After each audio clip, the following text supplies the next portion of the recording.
और में ही खोजते रह जाओगे परमात्मा को, तो तुम जड़ बन जाओगे, क्योंकि मूर्त जड़ होता है।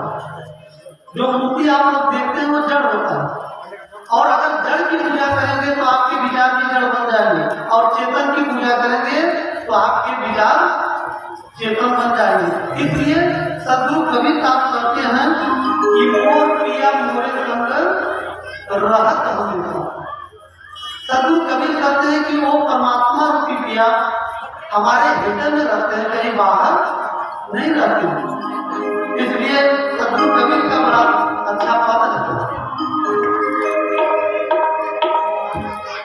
जो तिल माही तेल है जगमग माही आग, तेरा साई तुझ में जाग सके होगा।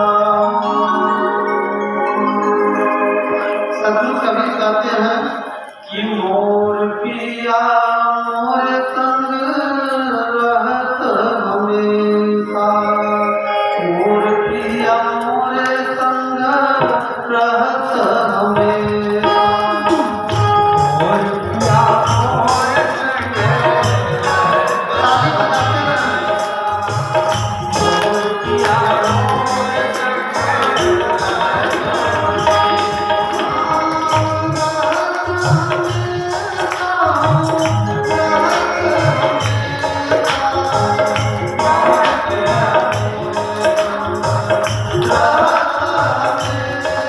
मोर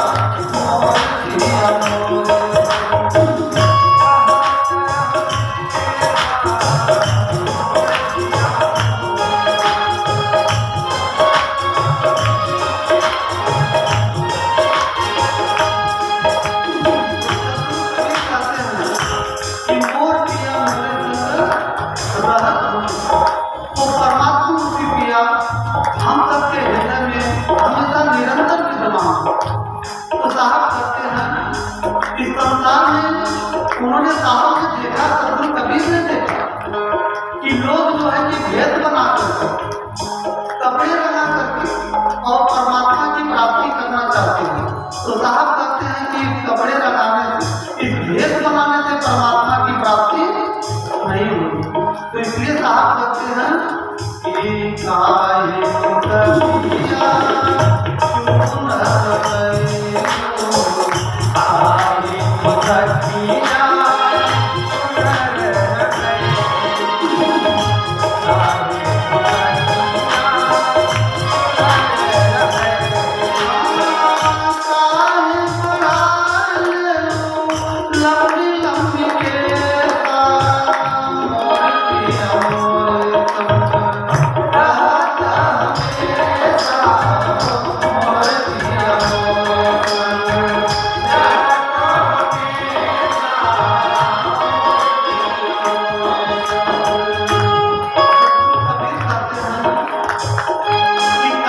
कबिया क्यों न रहे हो, काहे कबिया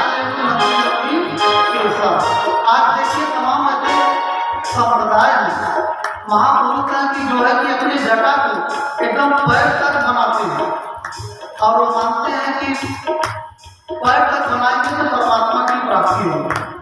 अपने भेद में ही पूरा संवारने सजाने में अपना जीवन बिता देते हैं। तो साहब कहते हैं कि इस 5 तत्वों के लिए शरीर को क्यों सजा रहे सवार नहीं है, अपने अंतःकरण को, जो आपके हृदय का जो शरीर है, जो आत्म शरीर है, उसे हम सबको सजाने की जरूरत है। और जब उसे सजा लेंगे तब परमात्मा की प्राप्ति हो सकती है। कोई भेद बनाने से परमात्मा की प्राप्ति नहीं। ये समाज का एक भेद है। हम लोग वस्त्र पहनते हैं तो इस वस्त्र से परमात्मा की प्राप्ति नहीं होती, ये समाज का एक भेद है।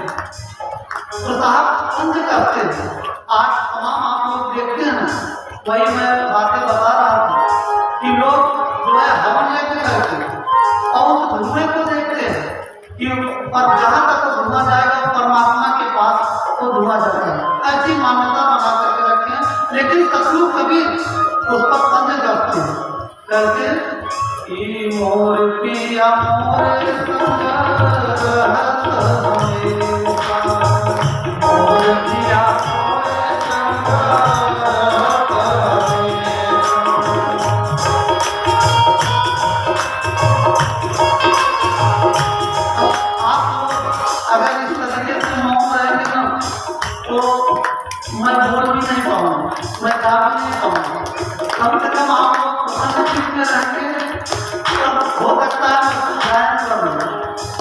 आप लोग ऐसा बुझे बुझे हैं तो मुझे लगता है कि मैं जा नहीं पा रहा हूँ, कि अच्छा नहीं लग रहा है। कहते हैं कि मोर पिया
धूना रमाने के जो हवा देने जाते हैं उसे धूना कहते हैं। साहब कहते हैं क्यों धूना रमाना? तुम जिस धुएं को देख रहे हो, साहब कहते हैं कि मोर जान तोर पिया बसत परदेश। हमारे जान तुम्हारा परमात्मा परदेश में बसता है, लेकिन मेरा परमात्मा मेरा ईश्वर मेरे पास में है। तो इसलिए सदगुरु कबीर कहते हैं कि कैसे आप लोग बड़ा सुंदर भजन साहब का बड़ा प्रसिद्ध भजन है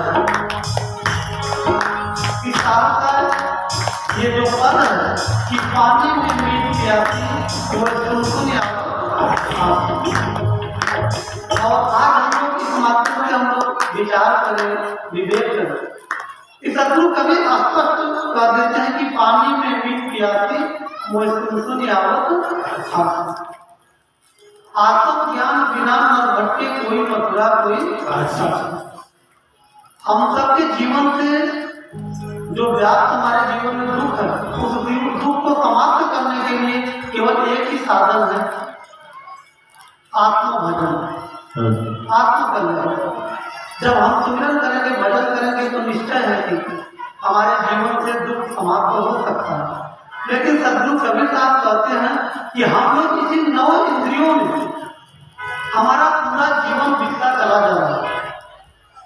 कभी कभी आप लोग भजन सुनते हैं ना, अब बचपन में बड़े बच्चों में लड़कों में ये भजन बजता था तो हम इसका पद समझते थे। बचपन में हाई स्कूल 8वीं हाई स्कूल में जब मैं पढ़ता था तब ये भजन निकला था कि मेरे श्याम बसे वृंदावन में, मेरी उम्र बीत गई गोकुल में।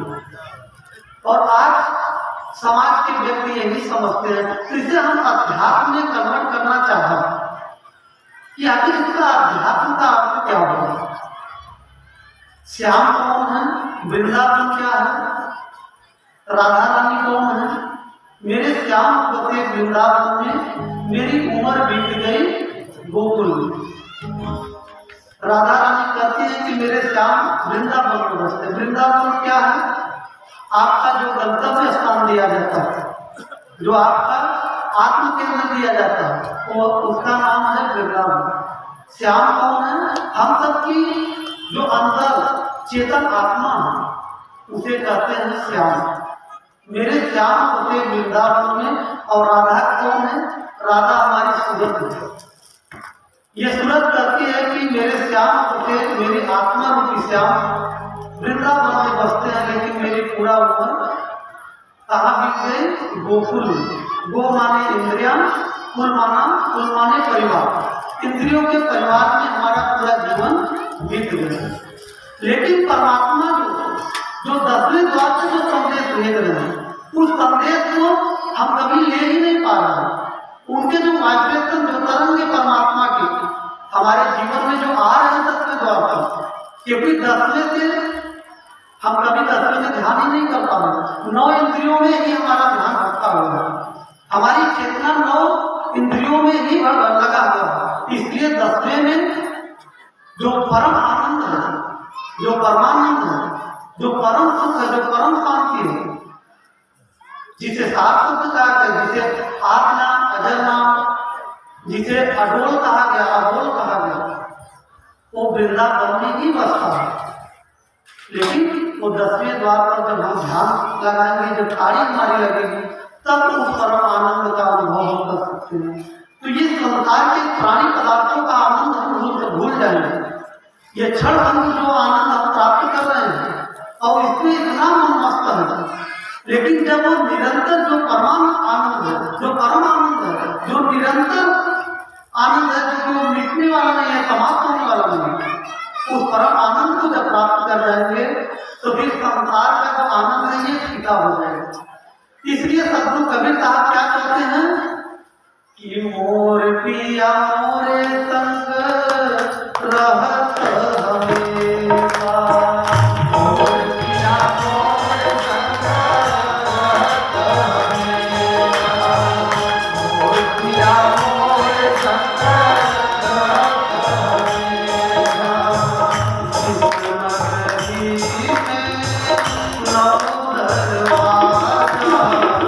जिस नगरी में नौ दरवाजा, तत्वों का जो आप शरीर देख रहे हैं, ये एक नगर, इस नगरी में 9 दरवाजा। सद्गुरु कबीर कहते हैं कि यही नगरी में 9 दरवाजा, यही नगरी में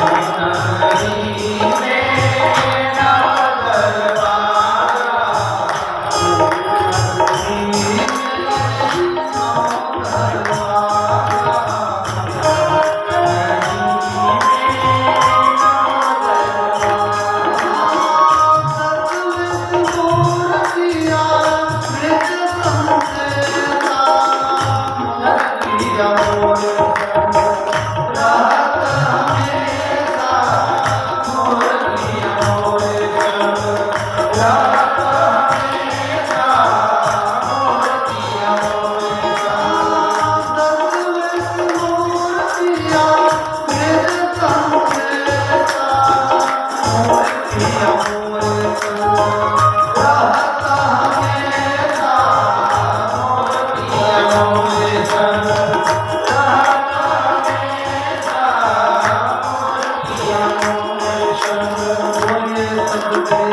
दरवाजा, सद्गुरु कबीर कहते हैं कि यह नगरी में 9 दरवाजा। 10वें से मोर पिया भेजत संदेशा, मोर पिया मोरे संग रहत हमेशा। उस पिया रूपी परमात्मा 10वें द्वार से संदेश भेज रहे हैं। जो आप लोगों को जो 10वें द्वार का ज्ञान मिला है, उसे परमात्मा निरंतर जो है कि संदेश भेज रहे हैं। लेकिन हम सबकी भूल है।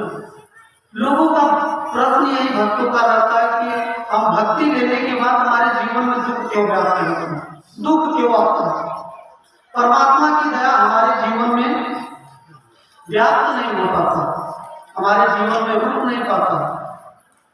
यह डिपेंड आप पर करता है कि आपकी कैसी कैपेसिटी है, आप परमात्मा की दया आपके जीवन में कितना रुक सके, कितना ठहर सके।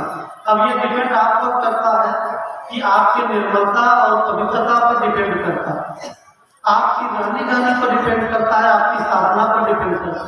परमात्मा की दया तो निरंतर बरस रही है, लेकिन लेने की पात्रता ही हमारी नहीं है कि परमात्मा की दया हमारे जीवन में रुक सके, हमारे जीवन में ठहर सके। इसलिए आप लोगों को एक छोटा सा उदाहरण के रूप में उदाहरण हम आप सबके बीच में रखेंगे। आप लोग देखते हैं कि पुरातन अब तो बंद हो गया। पहले ट्रांजिस्टर एक बाजा चलता था, ट्रांजिस्टर बाजा आप लोग देखते थे जब टेलीविजन नहीं आया था। ट्रांजिस्टर बाजा देखते थे तो कोई बड़ा बाजा होता था, कोई छोटा बाजा होता था, लेकिन उसके जो चैनल होते थे, जो छोटा बाजा होता था उसके 2-4 चैनल पकड़ते थे, लेकिन जो बड़ा बाजा होता था उसमें 20 चैनल 25 चैनल ऐसे चैनल पकड़ते थे। लेकिन जो केंद्र से सारे चैनल प्रसारित किया जाता था, लेकिन जिस बाजा की, जिस ट्रांजिस्टर की जैसी कैपेसिटी होती थी वैसा ही चैनल पकड़ता था। ठीक उसी प्रकार से उस केंद्र से, परमात्मा के केंद्र से निरंतर दया बरस रही है सभी भक्तों को, लेकिन जिसकी जैसी कैपेसिटी है वैसा वो ग्रहण करता है, उसके जीवन में उसका लाभ होता है। इसलिए हम आप सबसे आग्रह करेंगे, निवेदन करेंगे कि आप लोग जो भाव, जो प्रेम आप सबके जीवन में व्याप्त जो बना हुआ है, जो दिखाई दे रहा है, वो सदैव बना रहना चाहिए, क्योंकि सच्चे कबीर पंथी की निशानी यही है।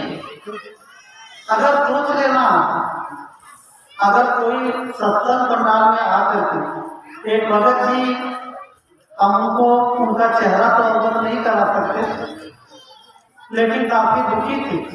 इस बार जो है कि करीब 4 या 5 साल पर इस सत्संग में आए, कुछ संत समाज से या भक्त समाज से दुखी रहे, पूरी बात नहीं मुझसे हो पाई, लेकिन इतना उन्होंने कहा कि मैं 4 वर्षों के बाद साहब इस सत्संग में आया।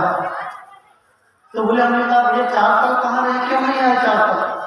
तो बोले साहब जी, किसी संत के द्वारा या किसी भक्त के द्वारा मुझे कट वचन बोल दिया है, इसलिए जो है कि मैं बड़ा दुखी होकर के मैं 4 वर्षों तक इस आश्रम में नहीं आया, सत्संग में मैं नहीं आया।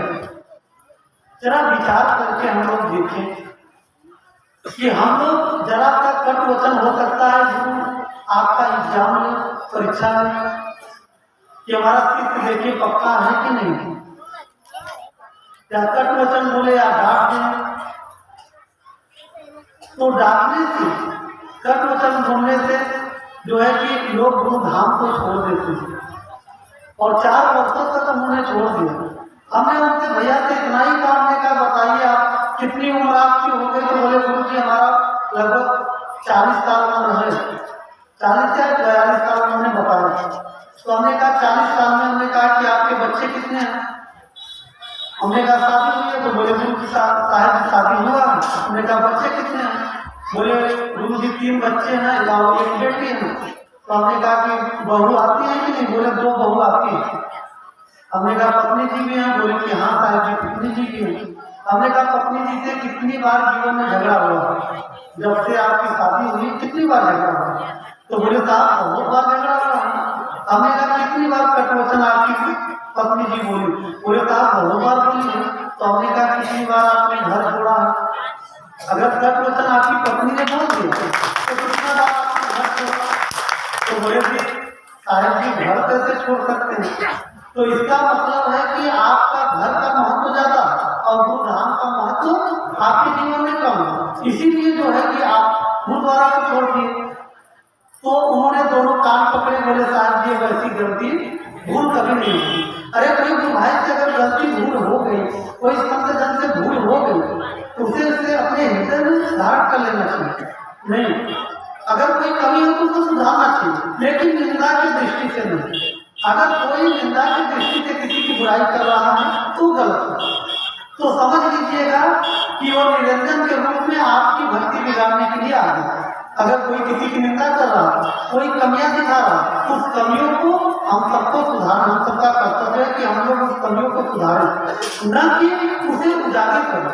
क्योंकि ये गुरुधाम जो होता है ये मायका होता है, और जब बहनों की शादी होती है, ससुराल में जाती है, तो मायके में कितना भी दुख हो, कितना भी उनके भाई उनकी भाभी कितना भी दुख दिए हैं, लेकिन मायके का दुख जो है कि कोरोना कोई नहीं रोकता। मायके का दुख कहीं भी कोई शेयर नहीं करता, लेकिन ससुराल का दुख शेयर कर देगा, लेकिन मायके का दुख कभी शेयर नहीं करता। इसलिए गुरुधाम सबका मायका है। कोई भी कमी हो उसे हम सबको सुधारने को प्रयत्न करना चाहिए।